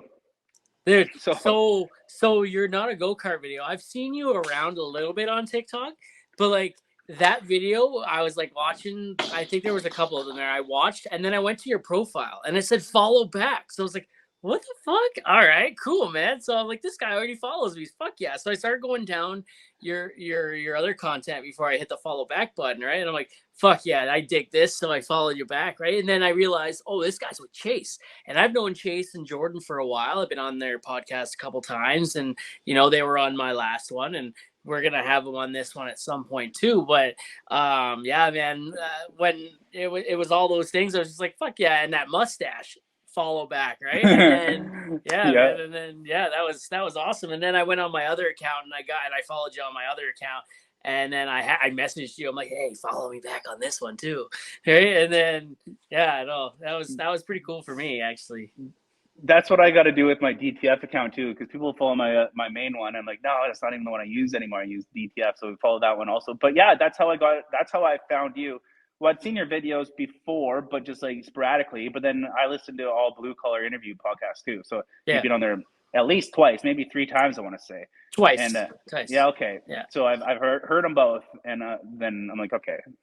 Anyone who, if I listen to a podcast and I like what you're saying, I'll give you a follow. And so I looked you up, and that's how I followed you. So it's kind of cool when you hear people that's what goes around comes around, and also like wow, that's cool. He follows me first. Yeah. And actually, when you did Chris Barber, his interview, you said, hey, look, Chris, I looked you up, and then you followed me. And I went to follow you, and you already did. And I was like, oh, I should follow him. And I did it, and he already followed me too. So I was like, no shit. But, there you go. Yeah. There you go, man. Because I felt what you felt. Yeah, you're a trucker, and you're in that area, so the algorithm probably sent him your stuff, and you've seen his. So the algorithm works in mysterious ways. It's crazy. Yeah, you bet. So yeah, that was the Not a Go-Kart. Any more Not a Go-Kart stories? I saw Chase Barber rolled that thing so bad in front of me. His hand was cut up for like a month. They're a little use at your own risk kind of thing, but yeah, right now they're kind of on the back burner because of the truck, and we're building the actual working prototype of the Edison motor truck. So that's first priority. But I still get to have fun with mine on the weekend. So my dad and I'm from Ontario originally. Don't hold that against me. My dad and I, we were on our way to Niagara Falls, which was once, 2, 3 times a week kind of thing. Like 40 minutes away. So on our way there's a guy on the side of the road, and he's selling quads and dune buggies and stuff, right? And so my dad this one time, he's like, hey, let's stop and take one for a test drive. And I'm like, hell yeah. And this is how I should have known that maybe I shouldn't be driving motorized things. So my dad takes her for a spin, comes back, and he's like, you want to try? I'm like, hell yeah. And he's like, don't take her out of first. And I'm like, okay, cool. I hop in, throw her in third, and fuck off, right? And so I'm going really fast, and I lose control, starts tipping. So I threw it the other way. I rolled it. It landed back on its wheels, kept going. I hit a fence, went through a fence, hit the tree, and it rolled again. And I don't know how it didn't break my hand, but my hand was swollen for a while. Right. And the guy comes over and he's like, hey, that's enough of that. And so my dad, I guess he told my dad that we did about $1,000 worth of damage and we had to pay for it. So my dad's like, okay, we're going to the bank, hop in. So we fuck off. We just go back to Niagara Falls. We just head on to Niagara Falls. We don't even come back. Skipped on it. Oh yeah. Oh, my boy. wife was there. She was my girlfriend at the time, but my wife was there. And we went sea doing in Niagara Falls there. I think it was actually Turkey Point. Maybe I don't remember where it was, but we went sea doing. My dad's like, "You want to drive to sea do?" And I was like, "Hell yeah!" And he's like, "Don't take her out of first." And Oh, no. the story came full back around. I couldn't even fucking throttle with my hand, man. And I was just like, "Okay, sure." Yeah, it was good times. Oh boy, yeah. Sometimes there's obvious signs of red flags that mean like you're probably better in the passenger seat for a bit. I'm a Get the passenger training princess. wheels. Fair enough. My wife doesn't let me drive when I'm home. You know, she likes to live and survive, and a lot of people that I work with, they don't let me drive either. I'm a passenger princess wherever I go, unless I'm by myself, then it's fine, right? I tend to, if I put the truck in the ditch, I usually put it when I'm alone. I put the truck in the ditch somewhere where it's easy for people to come help. But when I'm by myself, far away, I'm a lot smarter. It seems like fear and common sense just kick in, right? Fair. Yeah. It's pretty good that way actually, and it's only happened once when I had no cell service. Well, I was a logger, so I just see stuff like that every day. Like it's just fucking loggers. Yeah, it happens. You guys are the cause of a lot of that shit. We can be, we can be. That's for sure. We'll see what happens when the e-logs come out and things like that. But that might change a few of the extremely tired people and the huge rush. But well, it can go both ways. It can go both ways. You listen to the Chris Barber podcast and what he had to say about e-logs, right? And how it's actually a bigger problem. They're creating a huge issue now, right? Because now you got guys trying to beat the clock, right? And now they're speeding up. They're cutting brakes. They're, you know what I mean? So it's going to cause an issue. It can for sure. Yeah. It can go both ways. There's a lot of, it kind of depends on what industry you're in and like your cycle times and that, but we'll see what happens. Yeah. I was always like, I was a truck driver in my early 20s and I was like, no way, I like working 24-hour days. Like that's how you make your money and that. But man, I'm like 1 year off 40 now and I've done all those days. Now I'm like, oh, my company can't make me work a 18-hour day. Like maybe that's not the worst thing in the world now. Like I don't mind going home after just before 14. But at the same time, when you don't have time to take a break and that, then it'll come back. I'm a swamper, so they ride me till the wheels fall off. Right. And I used to not mind that so much, right? Because I'm a swamper. Why the fuck not? But now it's to the point where, you know, I'm 30. I'm in my mid 30s now, you know what I mean? When I was 20, 25, even at the beginning of my 30s, it was like, fuck yeah, I'm here for it. But, you know, now is it worth the money? No, right? It's not worth the money, yourself. Man. Killing myself for what, a few extra bucks. At the end, the government's taking most of that. If I'm working, I've worked a 40-hour day. Right, a 40-hour day, and it's like, man, the government's seeing 99% of that. Right, it's, you know, I'm still making the money, I'm still putting food on my table and clothes on my kids' back, but like, I'm getting older. That 40-hour day, you know, it's not good. If I want to be around to see my kids grow up, you know, another few years, maybe less of those days. You know, it gets to the point now where, you know, I get back to camp after even a 12-hour day. I'm turning my ringer on silent. I'm shutting my phone off. Do not disturb, because dispatch has a habit. I get back, it's 18 hours. Hey, I need you to go do this. And I make fun of that a lot in my videos, right? And that's all my videos are. I make fun of the situations that I've either been in or heard or seen with my own eyes of happening to someone else, right? Things that just happen in my industry, right? Yeah. And a lot of people are like, oh, you don't take breaks. Oh, you don't do that. Oh, you don't. No, man. Of course I take my breaks. Of course I want to go home. Of course I want to do this. Like, I made a video with Bobby with a King of the Hills down there last couple weeks ago, where it was like, Bobby, why don't you come on down here and take a break? Breaks are for guys on disability. And then I keep going back to working, right? And oh, the hate I got for that. Man, it's yeah. Uh, videos can go either way. Like someone doesn't know you, and then I just love. I've learned a lot from Iron Mike Sharp, Yeah. because he's like such a good troll, and he does it so confidently. And I used to post something, and then I'll get a bunch of hate. I'm like, oh well, I just second guess myself, and I'll be like, maybe I should take this off or delete it. Now I just love it. Like whatever, especially when I pretend I crash trucks now and everyone just thinks I'm the worst driver in the Yeah. world, and I just roll with it. But you say something like that, and like you're a video creator, like comments help you, Yeah. whether it's a positive or a negative comment. Oh, yeah. Maybe if you read all of them and get deep into it and let it affect you, it might be a negative thing, but otherwise you're just helping the video. So I'll often post things just hoping I get stupid comments about people like, oh, you don't take breaks and stuff like that, and be like, yes, please come at it.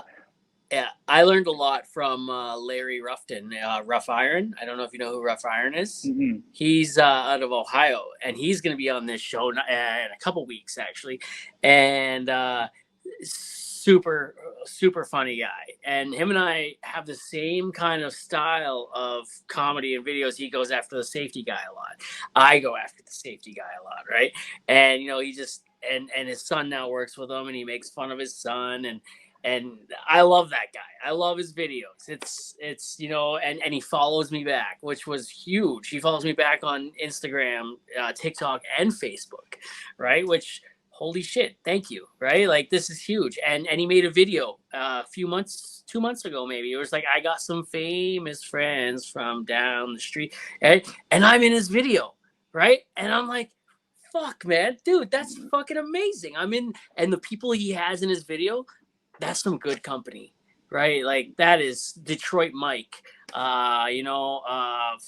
Who else? There's a fuck ton of blue collar guys in this guy's video, right? That That's he's just awesome. friends with, and I'm in the video, and I'm just like, fuck, man, thank you. Yeah, for sure. I hear my fiance and my child doing something. I think they're calling me. How old's your kid? What's going on down there? Archer is just under 1, and yeah, okay, thank you. Archer's just under 1, and then I have 3 kids. Archer is my youngest son, and then I have Hunter and Ella, with my ex, and Hunter is 5 and Ella is 3.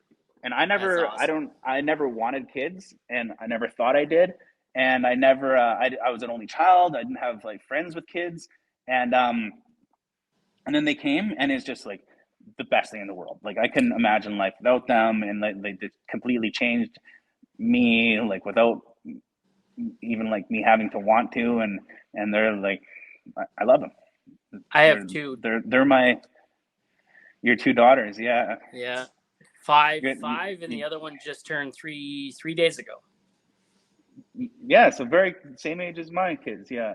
Yeah. I think about you and being away at work like that. That'd be really hard. Here's Archer right now. Hey, what's up, Archer? Hello, Archer's Mrs. Danger. There you go. She says hello. You get to say night-night. Night-night. They forgot I was on a podcast, and they were yelling down there for me. It's all good, and, yeah. And that my fiance there, that's Alishka, and she's from the Czech Republic. And we just got her permanent residency last year. So she has as an adult taught herself how to speak English. Like her family doesn't speak English, which are the best in-laws you could possibly have. Like, I wish mine didn't speak any English. Right? Yeah. I have an ex, and like her family is. I really appreciate my new family. I don't have an ex. And my in-laws are a fucking nightmare, and they listen. I know they listen. And you guys have been together 17 years, I think I remember. 17 years, married for 10. Yep. Right? Yeah. So Alishka has taught herself to speak English in the last 5 years. So I'm English is pretty the good. hardest language to learn too. So Yeah, and she does really well. We have language barriers often, not as much as when we first got together. Like from what I guess she'd only spoke English like 2 years when we got together. We've been together for 3 years now, so it's still a fairly new relationship. But it's great, and like I can't any language. Can you shut any language barriers? Like I can't barely speak English myself, and I could not speak another type of language. So who would I be to criticize her for being sloppy on her English and not 100%. knowing it well? Yeah. So my in-laws, I've been with my wife since I was 17. So my in-laws still view me as that 17-year-old shithead, right? And have I made mistakes as an adult? You know, my mother-in-law bought these underwear for my father-in-law a couple of years back, and they didn't fit him. So she gave them to me. What I did next with that, and I was in my mid-20s, I put them on and I modeled them for her. I took pictures of me in this underwear, and I sent her pictures, just me in the underwear. And I'm like, Yeah. thanks for the underwear. These are awesome. Right. And so, you know, they still view me as like that 17-year-old kid. Right. And they have a Good hard sense of time humor. getting away from that. Yeah. Yeah. And they have a hard time seeing me as anything other than that. And, you know, I don't know, maybe it's a normal thing. Maybe for a father to think his daughter can do better. Well, why not? Right. But I don't know, man. I think I'm pretty good. I think, you know, it could be worse. But I tried to tell him that to him one time, and he's like, "Why would you set the bar so low?" And I was like, "What are you talking about, bro?"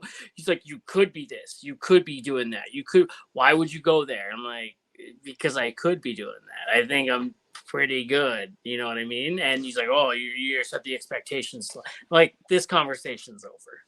Yeah, I'd be pretty upset about that personally. I'd take offense to that. But well, that's not really nice. At least you are on a steady uphill right now. You're gaining momentum. Like I know from listening to your podcast, you have issues with your father there, and me and my dad's relationship is also not great. He lives on a sailboat in the Caribbean, and we barely talk ever. Fucking boomers, man. Yeah. But I like to be able to be like, well, look at me now. And the way you're going, Dick, they're going to be like, well, maybe look at him now. Well, with the podcast and social media, like, you know, that's nothing to really, yeah, sure, we're having fun on it and we're monetized in some places and we're making extra money coming in. That's cool. But like, you know, I'm providing for my family at work. I don't do drugs. I don't really drink. I don't drink. I don't get into trouble. Right. So like, you know what, like I'm staying on the straight and narrow and I do everything for my family. And like, what else could you want from a guy when it comes, if I was my father-in-law, and I don't want to toot my own horn, but if I was my father-in-law and my daughter had a husband that didn't do drugs, that didn't gamble, all the money in the house away, that you did just want to provide, I think I'd won the jackpot when it comes to son-in-laws, right? I'd be like, fuck yeah. You know what? You're supporting his daughter is a stay-at-home mom that is getting to put all her time into his grandchildren. 100%. And I, yeah, you know what? They tried to make me, and I was in a really tough spot at the beginning of COVID and midway through COVID with work, and I didn't get to go home for 2 years, right? Well, I spent 20 days at home in 2 years, sorry. So, which is basically not getting to go home. So they tried to, I was already mentally having a hard time, and they took advantage of that. They made me feel like there were issues in my marriage that weren't actually there. So I was like, and I started like really considering things that shouldn't be considered. Like, is this right for me? Is this marriage where I need to be, where I want to be, where I should be, right? And that was really tough. That ate at me for a good year, right? And then one day, you know, I sat down with my wife. We had a very good chat, and I realized that was like psychological propaganda, right? It was a man who was projecting his own issues in his own life onto me. I've watched what he's done to his wife over the years. and you know what, he was projecting. So I really took a step back, and that's when, you know, I pulled myself out of it. I'm like, fuck, this woman is amazing. It doesn't get much better than her. You know what I mean? It can't. For me, it won't. So like, what am I doing? What am I thinking? Right? And that's when, you know, it became clear to me, like, hey, these issues are non-existent. And we then I became a better husband for it, because then my mind wasn't always like thinking, how how can I do better for myself then? It was, how can I do better for us? How can Right. we get stronger, right? And here we are. It's been 2 years later, two and a bit years later, coming out of that. And mine and my wife's relationship, I think has ever been stronger, right? And I'm glad, you know, I found my equal. My dad always treated his wives or his girlfriends like they were just someone there that, you know, were there for him, to serve him. Whereas my wife, we're serving each other, and we're on the same trajectory. You know, if we ever start going like this, we convene, we meet, we have a meeting, and we get back on the same fucking trail, right? So, yeah, and my dad didn't teach me how to treat women. My wife taught me how to treat women. So, you know what I mean? So, like, yeah, I relate to that heavily, especially about the treating women there. And I'm glad that you kind of had that trial and tribulation. Now you're more stronger in uh, in your feelings, and how you realize that you are good and better that way. And it's true, especially having kids at that age, 3 and 5. That's how old my kids are with my ex. So yeah, I went through that too, and we went the opposite direction. And that was like the hardest thing that I've been through. I couldn't have known it was me so hard. People were like, "Yeah, get divorced is really hard." And well, when you have kids that age, and well, we broke up when Ella was just like being born, and then like I didn't love my kids so much, and then that's taken away from you.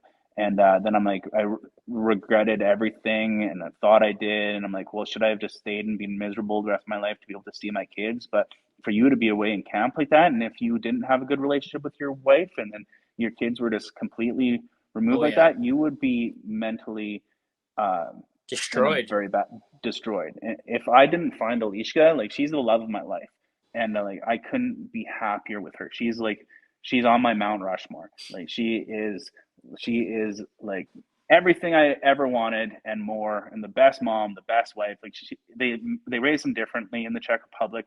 Like she's very, their women are great wives, great people to have at home. And like if I didn't find her, I would be still in a very horrible spot mentally, physically, everything. And but I did find her, and now it just made everything come together and be better. But it's I might not have found her, and then I would be really bad. And Yeah. a lot that happens to a lot of people, and they don't find the person that makes it all better and worthwhile. And when you have Well, a 3-year-old and a 5-year-old, the person that that can can be make it tough. all better there's only Is one you? person that can make it better, right? And that is you. But like, you got to have a good supporting cast, right, to help with that.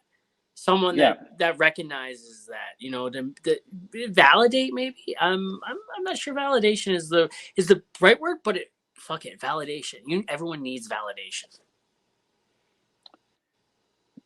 For sure. With her, she helps me out with so much with my kids. I wouldn't like get my kids as much, and it would be like a lot harder for me, and I'd have to have like a different job and things like that. So she helps me out with that part. And yeah, it is definitely all on you, but things can help make you easier and make you be Absolutely. better too. We're a great team. But When I was going through my shit with my in-laws, like putting all that shit there, you know, I was already starting like at a dark hole as well, right? You know, I with my dad, right? I didn't know that shit was causing issues, right? Everything catches up, right? Everything, right? And it caught up, and it took. I can't say that it was because of the pandemic or the pandemic made me realize it, but I'm sure that helped, right? You were at home in quarantine. You got a lot of time to think, right?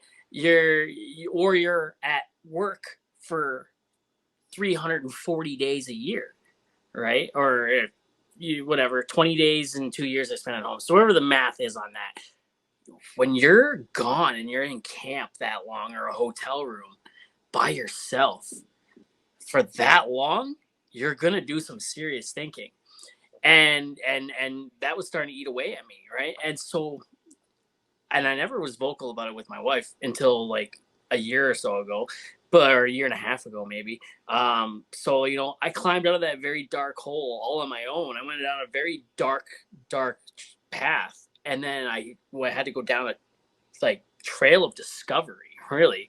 Right. And then you get into your head and you become so self-aware that it's scary. Right. You like, there's a reason why I move and talk and act the way that I do. Right. And you're just like, shit. And then it's like, why do I work so much? I've talked about that in the podcast too. Why do I work that much? Because my dad said I wasn't a worker. My dad said I wouldn't amount to anything. So now I'm out here every day proving I'm wrong. Right. And I've learned how to kind of find that balance, though. Moved my family closer. We were in Ontario. We moved from Edmonton back to Ontario. Then I'm like, you know what? No, I need my family closer so I can be home more. That helped immensely. And then, I spent more time at home in the last year than I did ever. It was amazing. Yeah. That's a tough one, the job you do and being away in camp like that. I juggle with that because I've done kind of everything, and now I kind of try and pick jobs that are put me home at nighttime. But a lot of them, if you just come home and you go to bed really and you're in a bad mood because of work, sometimes it's better to be in a camp like that, and then you can enjoy your time at home with your family better. And Absolutely. there's a lot of give and take to it, and it's tough. And kids really don't make it any easier. No, they don't. My daughters are fighting a lot right now. When I'm home, I'm not used to that, right?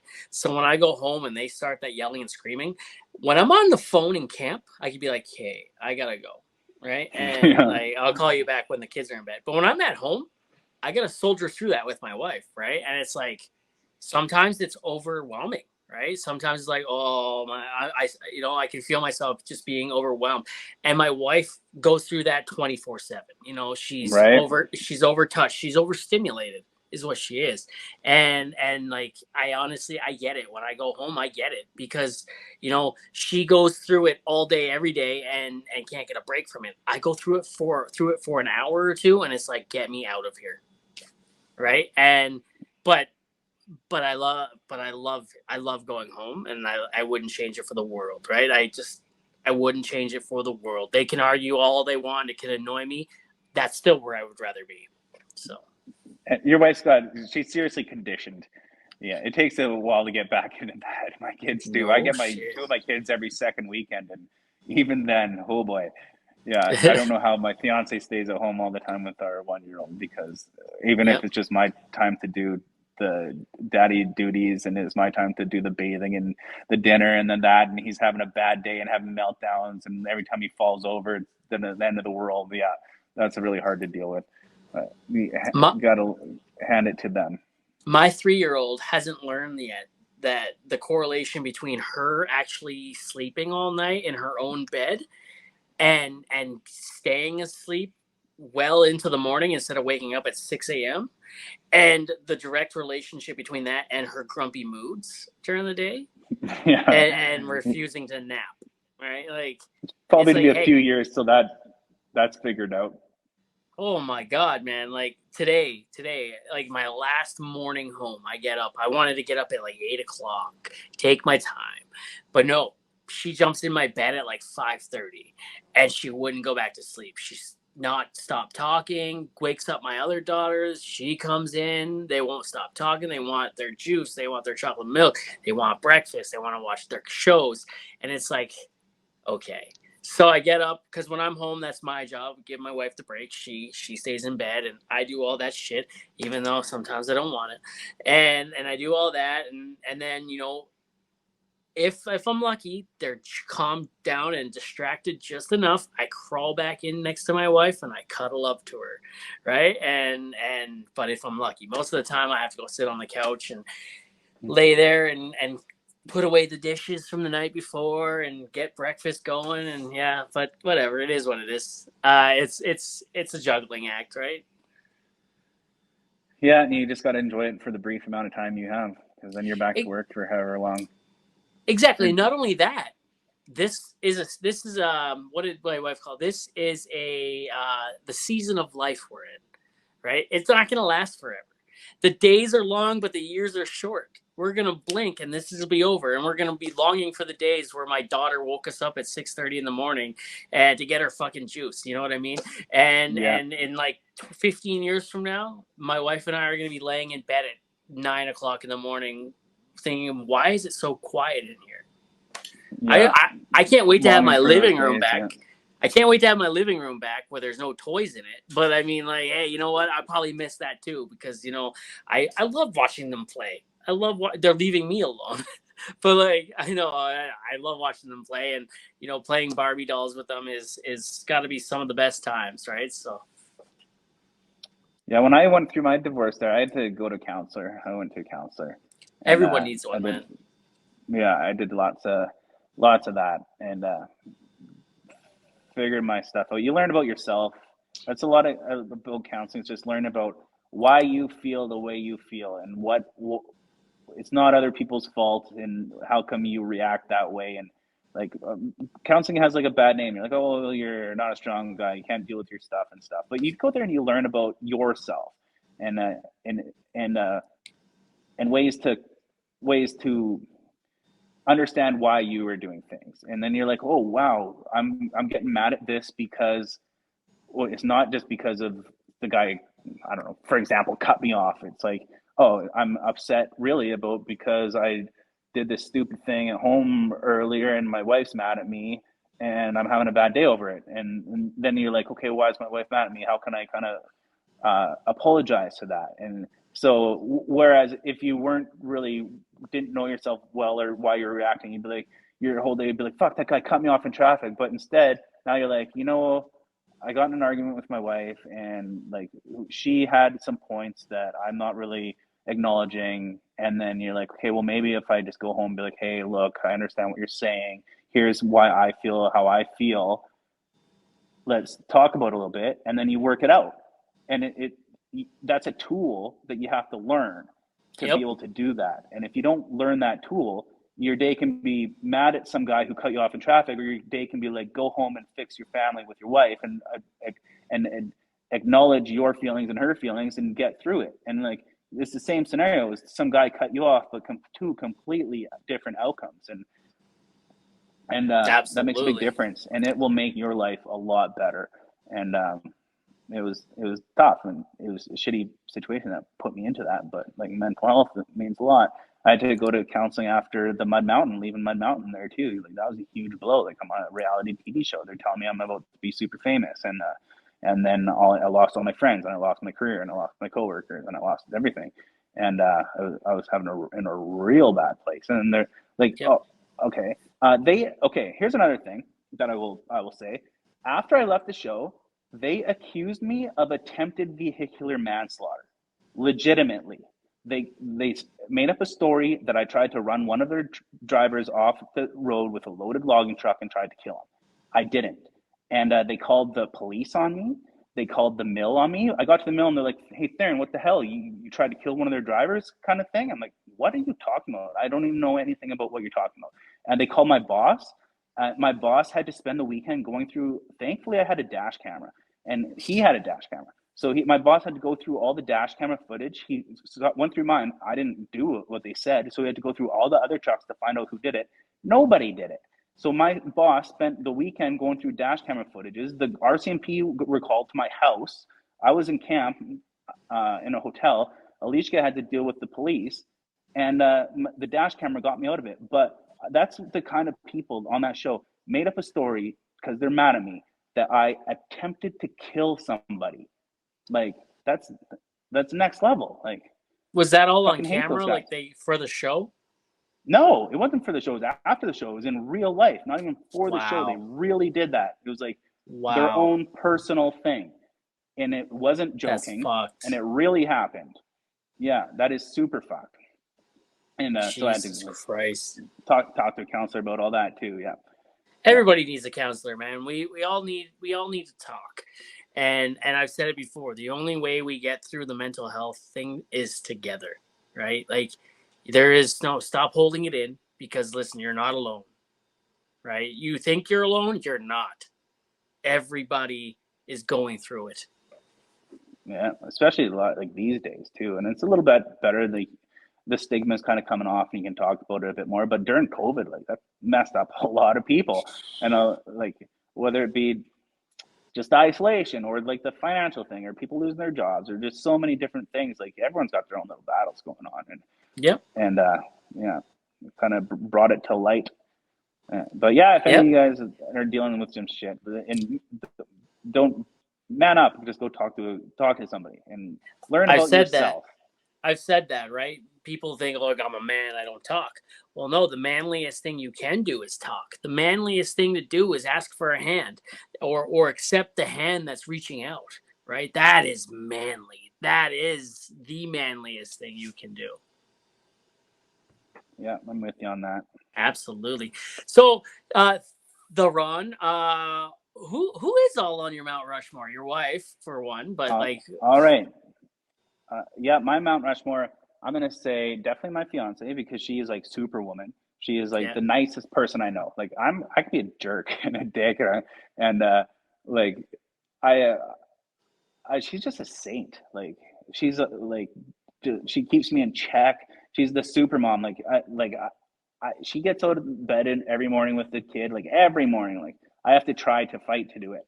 And like she's a super mom. She actually came into Canada as a nanny. That's what brought her in here. She nannied 2 young girls that were the same age as my kids are now. And so she was and she didn't have kids. So she was a better parent than I was with having kids, and she didn't have kids. Like she beat me to it. So and she was just like the nicest, most loving person. And so that's number one. Then I'd say like I got different aspects of life. Iron Mike Sharp is like way up there for me for my social media. Like that guy I look up to. He's been through it all. He started out like, I don't know what it was, like way back before TikTok and stuff like that. And he was like internet troll, and he taught me to just like own it and just ignore the haters and like make like just it's a joke. Don't take everything to heart. That's what this shirt I wear. It's GFYM. It go fornicate with your mother would be one way to read that. And that kind of that inspired me for my DTF. That's how I was like, I want a company like that. So it looks like DTF for like people cannot mean Dangerous Trucking Federation. It could mean that you're also down to fornicate. And so that I kind of got that from my kind of like his videos. He's got a hilarious sense of humor, and I would not be able to have done the Clapperton role if it wasn't for Iron Mike like honking, going, "If I'm up, you're up, cocksuckers," and honking his horn. I wouldn't have even thought of doing the Clapperton role. So he inspired me there. He's up there. And then like I love I fucking hate the media so much. I didn't follow like the elections, the last couple elections. I missed the last American election. I missed the last 2 Canadian elections. Like, they're just spoiler, Trudeau won. Okay, yeah, thank you. I mean, fucking God. They're just such liars, man. They are such liars. And so I love Joe Rogan. Like I listen to his podcast every day, and he gives every different walk of life a voice, and he'll do contradicting views, and he gets in people that are like the mainstream media will not talk to, and he's just a really credible news source for me. And he's leading like the world's number 1 podcast, and like his podcast gets more views than like all the different media things. So he is way up there for me. Joe Rogan. And then I really like Elon Musk, because again, he's just like anti-establishment. Like he's sick of the fucking media. Buys Twitter, shows how that the government was using that to like suppress stories and like to promote to screw with democracy, really, and like promote their whoever they want to do. So and he's just awesome, like doing space stuff and like bringing. He is doing so much more positive change for the world than our own governments are, and he's doing it with his 100%. Own money. And you know what? He got accused of being a liberal a couple of years ago. Now he's being accused of being conservative or a Republican because of what he's doing. But he's like, no, that's not it at all. You know, like I'm just here to expose the truth. And you know what? He says it a lot. I've seen people complain about how Trump has his platform back. He's like, freedom of reach or freedom of speech does not mean freedom of reach. So he has his platform back. He can say what he wants. Doesn't mean I can push it. It's not me pushing it. It's you guys. You guys go to his profile. You comment. You quote tweet. You retweet. You guys are pushing it out, not me. You don't like what he says? Leave it alone. Ignore it. It doesn't go nowhere. Right? And people just can't do that. And we're seeing it on TikTok and Instagram where people just can't see something they don't like and walk away. Right? Look at your comment section. Look at my comment section. The algorithm traps you into commenting. You comment, it shows you more. You don't comment, you are strong-minded, you walk away, you don't see it again. If you let people you don't like have a voice and you let them be open to criticism, then you are giving it the voice, let it be heard, and then you let everyone see how to shut them down and point out how they're flawed. If you just ignore them, then you don't get to see and teach people how they're flawed through the comments and like be like, hey, here's a stupid idea. If you just shut down the stupid idea, people hear the stupid idea, but they don't get to read about how and why it's a stupid idea and you disproving them. If you open up the discussion, it is a lot more beneficial. And people that are complaining about would complain about Donald Trump being on TikTok, like, where were you? Why weren't you complaining that the Taliban is verified? Like, the Taliban's on TikTok. Now you're upset just because some president you don't like came on? Like, come on, get your priorities straight. So Elon Musk's pretty awesome.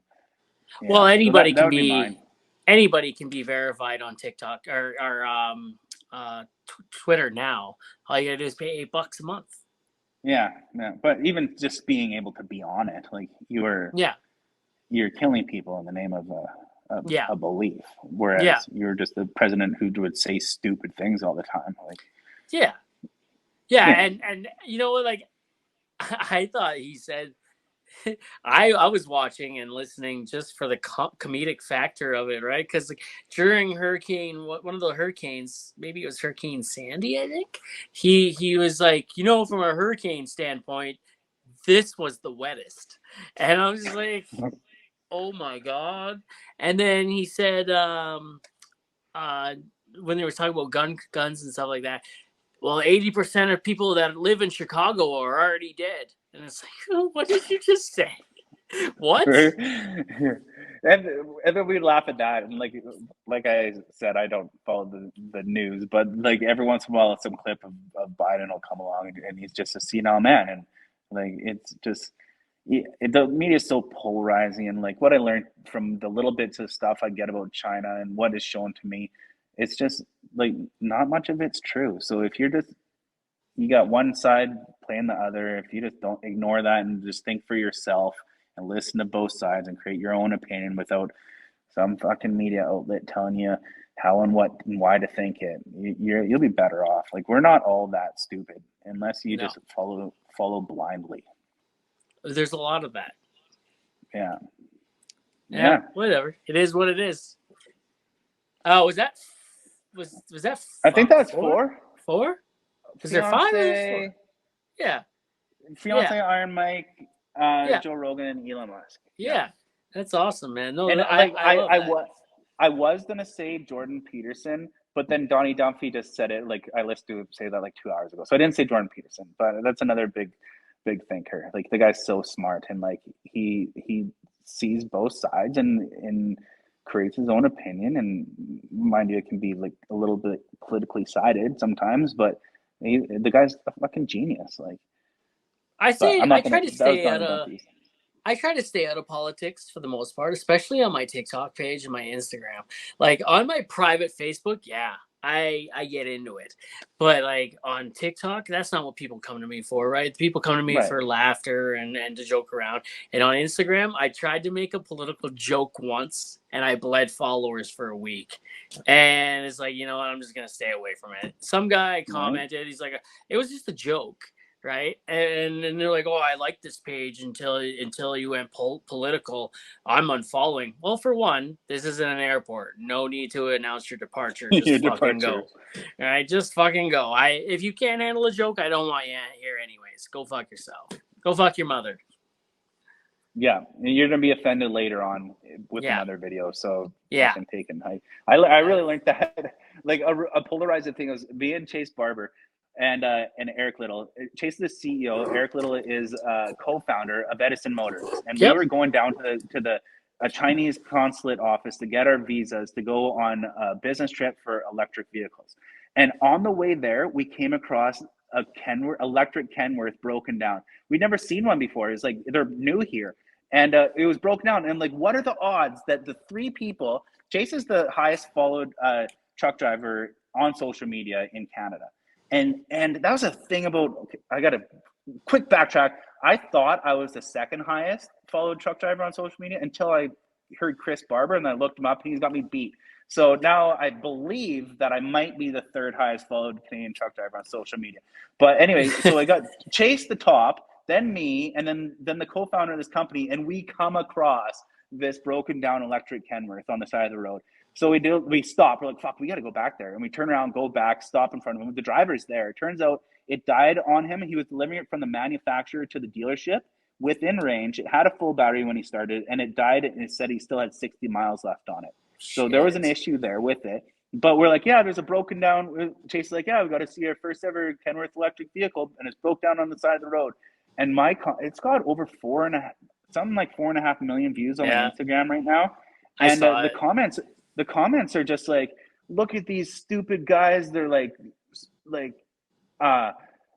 it's just straight political. It's like, well, because I understand kind of what's going on in the States there, but they're like, these guys are just so anti-electric vehicle that they're making themselves look like idiots to slam electric vehicles. Like, we are electric vehicle manufacturers. Like, we are so not anti-electric vehicle. Mind you, our vehicle it's a diesel electric, so it has a diesel generator powering electric vehicle, electric batteries.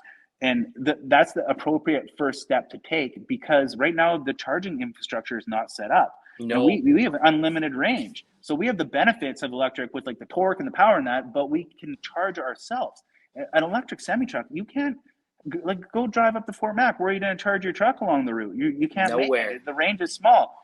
And so anyway, the comments are just straight political, and it's great because it's hilarious to me, people thinking I'm like an anti-electric truck thing, but then it's like both sides of like the conservative and the liberals, or like the Republicans and the Democrats arguing back and forth about it. It's pretty funny.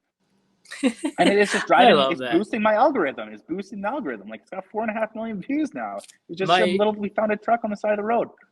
I got a couple million view video there 2 years ago. One of the first million view videos I had on both platforms, Instagram and TikTok, and it was these two people walking down the street in the U.S. wearing masks, and like just got vaccinated, but we're wearing our masks so people don't think we're Republican, right? And then I stitched it, and I'm like, showed up to work today so no one thought I was a liberal, right? And that one did. I got dragged in the comments. It was great. Oh, that's great. That's hilarious. Oh, shit. Yeah, it was awesome. Yeah, well done. Yeah, nailed it. But totally poking the political fire there, yeah, or not the political fire, just the comments. That'll spur some action. It did. Oh yeah. That was on my main account. My main account, the growth is not doing so well on there anymore. My backup account has way more followers, and it's because I did make some mistakes on my main.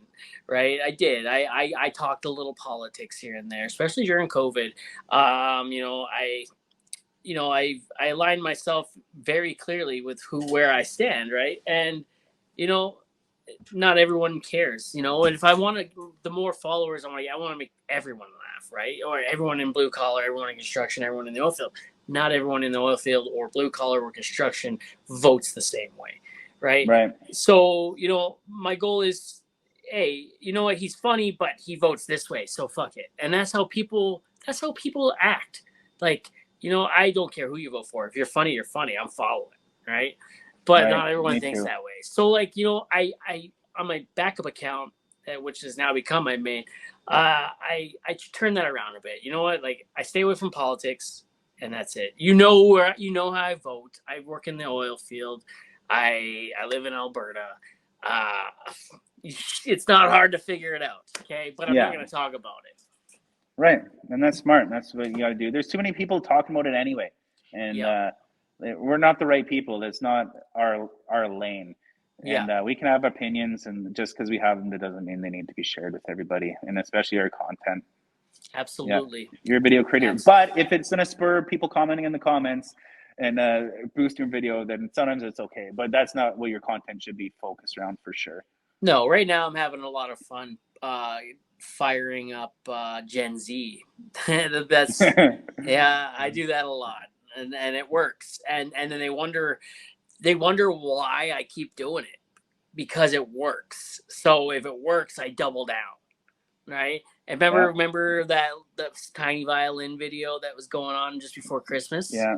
It was like I made one that did fairly well, and it was like when Gen Z whines about having to work more than 8 hours a day. And I was like, you know, me on my 12th hour or my 15th hour or whatever. And I'm like, nah. You know, Gen Z came for me. So I turned one of their whiny comments into another video where I was, you know, doing that. And then a few days ago, it was like, whenever Gen Z calls out of work sick with a cough, and then the rest of us come in, everything on our bodies hurting. How are you today, boss man? And it's like, right? And that one, it did really well. So you know, but I felt like, you know, okay, 4 or 5 videos, they popped off. It worked. I doubled down and tripled down, quadrupled down. Now I'm gonna leave them alone because Gen Z can make or break you. So right. Yeah. I just left it alone. I pissed them off. I poked the hornet's nest and I walked away. Cool. Yeah. Right on, all right, man. Well, this has been fun, dude.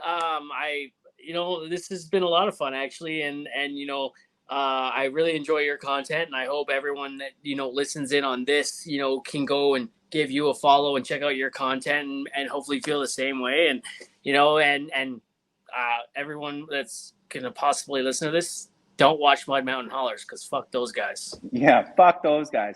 If you guys want to buy a hat, you should check out Edison Motors' website. That's where my merch is on. It's www.edisonmotors.ca. You can learn about the diesel electric truck. Pretty awesome. We just updated the website. Really cool to check out, and it's like an amazing project. It's first in North America. It's like groundbreaking, and it's going to be huge. And then I have my hat up there. So $30, you can get a hat. Yeah. And then Fair and Danger on all the socials. Cool. I appreciate you having me on there, Dick. I enjoyed the conversation. Do you have a website yet? I did. I took it down, and I just use Edison Motors. Okay, I was gonna say I know someone that does a great website. So yeah, I've heard you talking about that. I'll have to hit you on behind the scenes, but right now it's good because Edison Motors gets a lot more traffic than I do. Oh anyway. Yeah. And, hell yeah. Yeah, and I do their shipping, so I do all the shipping on Edison Motors. So if you complain about Edison Motor shipping, yeah, it was me that taped up the box that you can't get into. I buy Costco tape, and it's strong. Going through the bottom, everybody. Yeah. Going through the bottom. Whoa, that sounds like my days off. Yeah, right. Yeah. Speaking of that, I better go to the fiance right here. Yeah, have a good one, bud. Tomorrow morning, you both better be pregnant. Yeah. All right, bud. Bye. Everybody, you guys stay frosty. Have a good night. Bye.